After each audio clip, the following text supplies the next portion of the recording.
আলেম সমাজ, সুশীল সমাজ যারা বিভিন্ন পর্যায়ে নেতৃত্ব দিচ্ছেন, কেউ মন খুলে কথা বলতে পারে না। চলছে যদি ইমাম সাহেব মসজিদে বসে যদি কথা বলেন, সেখানে যদি আল্লাহ রাসূলের কথা বলেন, বর্তমানকার বিচারে দিতে পারেন, সেই মসজিদে ইমাম সাহেবের সাক্ষী থাকে না। ঠিক আছে, এখন আর সেই দিন নয়, সেই দিন পাল্টে গেছে। এখন থেকে সবাই কথা বলতে পারবে, সবাই ব্যবহার করতে পারবে।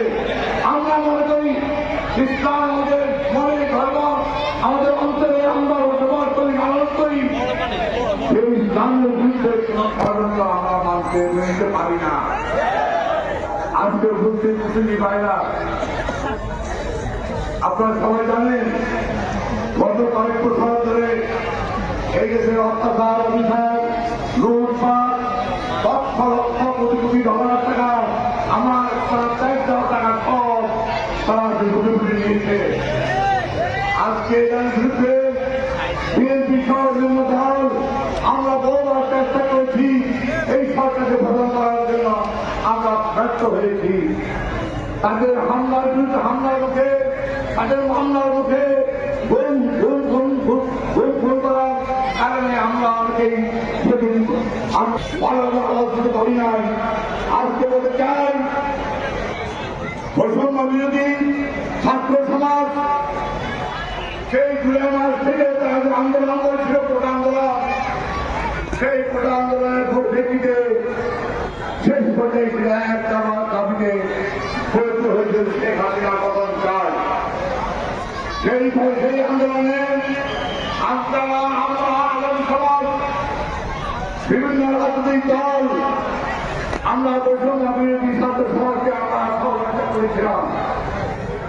সেই আন্দোলনে আমরা শত শত ভাই তারা ঘুরিয়ে রাখাকে এবং তারা বিভিন্ন অত্যাচারের কারণে গুলিবিদ্ধ হয়ে শহীদ হয়েছে।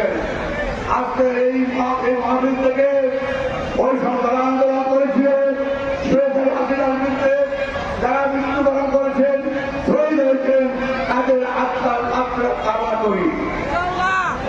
আমরা এই পবিত্র দিনে আল্লাহ রাব্বুল আলামিনের কাছে আমরা প্রার্থনা করি, আল্লাহ আপনি আমাদের সবাইকে শান্তিতে রাখুন, আমাদের ধৈর্য দিন, আমরা যেন মানুষের উপকার করতে পারি, মানুষের বিপদে আমাদের মনে রাখতে পারি, সেই তৌফিক আপনি আমাদের দান করুন।